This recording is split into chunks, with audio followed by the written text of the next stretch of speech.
شروع اللہ کا نام لے کر جو بڑا مہربان نہایت رحم والا ہے۔ قاف، قرآن مجید کی قسم کہ تم پیغمبر ہو۔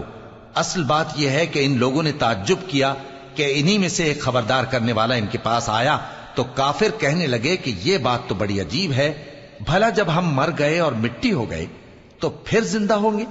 یہ زندہ ہونا عقل سے بعید ہے۔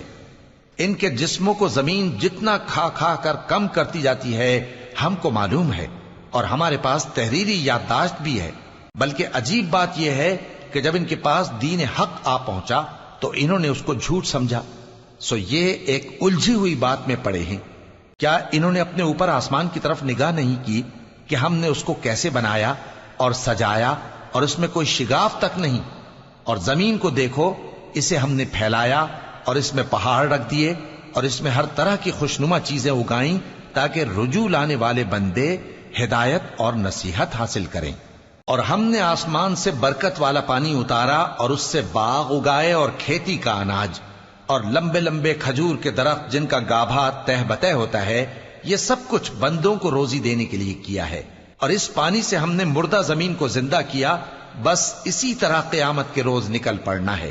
ان سے پہلے نوح کی قوم اور کنویں والے اور سمود والے لوگ جھٹلا چکے ہیں، اور عاد اور فرعون اور لوط کے بھائی اور بن کے رہنے والے اور تبا کی قوم، غرض ہر ایک نے پیغمبروں کو جھٹلایا تو ہماری دھمکی بھی پوری ہو کر رہی۔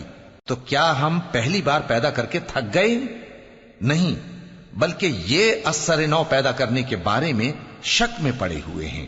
اور ہم ہی نے انسان کو پیدا کیا ہے، اور جو خیالات اس کے دل میں گزرتے ہیں ہم ان کو جانتے ہیں، اور ہم تو رگ جان سے بھی زیادہ اس کے قریب ہیں۔ جب وہ کوئی کام کرتا ہے تو دو لکھنے والے جو دائیں بائیں بیٹھے ہیں لکھ لیتے ہیں۔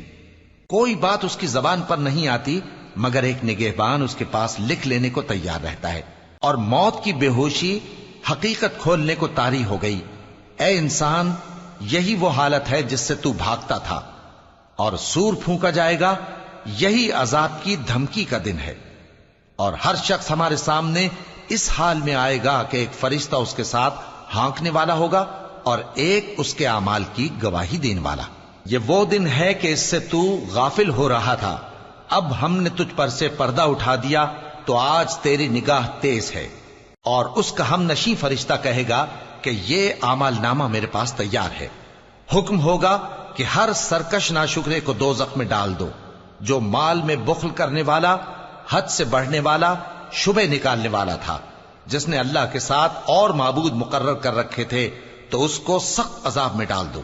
اس کا ساتھی شیطان کہے گا کہ اے ہمارے پروردگار، میں نے اس کو گمراہ نہیں کیا تھا بلکہ یہ آپ ہی رستے سے دور بھٹکا ہوا تھا۔ اللہ کہے گا کہ میرے حضور میں رد و قد نہ کرو، میں تمہارے پاس پہلے ہی عذاب کی وعید بھیج چکا تھا۔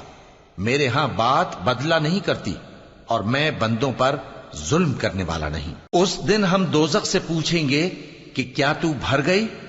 وہ کہے گی کہ کچھ اور بھی ہے۔ اور بہشت پرہیزگاروں کے قریب کر دی جائے گی کہ ان سے مطلق دور نہ ہوگی۔ یہی وہ چیز ہے جس کا تم سے وعدہ کیا جاتا تھا، یعنی ہر رجوع لانے والے، حفاظت کرنے والے سے، جو رحمان سے بن دیکھے ڈرتا رہا اور رجوع کرنے والا دل لے کر آیا، اس میں سلامتی کے ساتھ داخل ہو جاؤ۔ یہ ہمیشہ رہنے کا دن ہے، وہاں جو چاہیں گے ان کے لیے حاضر ہوگا۔ اور ہمارے ہاں اور بھی بہت کچھ ہے، اور ہم نے ان سے پہلے کئی امتیں ہلاک کر ڈالیں، وہ لوگ ان سے قوت میں کہیں بڑھ کر تھے۔ پھر وہ شہروں میں گشت کرنے لگے، کیا کہیں بھاگنے کی جگہ ہے؟ جو شخص دل آگاہ رکھتا ہے یا دل سے متوجہ ہو کر سنتا ہے، اس کے لیے اس میں نصیحت ہے۔ اور ہم نے آسمانوں اور زمین کو اور جو مخلوقات ان میں ہے سب کو 6 دن میں بنا دیا، اور ہم کو ذرا بھی تھکن نہیں ہوئی۔ تو جو کچھ یہ کفار بکتے ہیں اس پر صبر کرو، اور آفتاب کے طلوع ہونے سے پہلے اور اس کے غروب ہونے سے پہلے اپنے پروردگار کی تعریف کے ساتھ تسبیح کرتے رہو، اور رات کے بعض اوقات میں بھی اور نماز کے بعد بھی اسی کے نام کی تسبیح کیا کرو۔ اور سنو، جس دن پکارنے والا نزدیک کی جگہ سے پکارے گا، جس دن لوگ ایک زور کی آواز یقیناً سن لیں گے، وہی نکل پڑنے کا دن ہوگا۔ ہم ہی تو زندہ کرتے ہیں اور ہم ہی مارتے ہیں، اور ہمارے ہی پاس لوٹ کر آنا ہے۔ اس دن زمین ان پر سے پھٹ جائے گی، اور وہ جھٹ پٹ نکل کھڑے ہوں گے، اس طرح سے جمع کرنا ہمیں آسان ہے۔ یہ لوگ جو کچھ کہتے ہیں ہمیں خوب معلوم ہے، اور تم ان پر زبردستی کرنے والے نہیں ہو۔ پس جو میرے عذاب کی دھمکی سے ڈرے اس کو قرآن کے ذریعے نصیحت کرتے رہو۔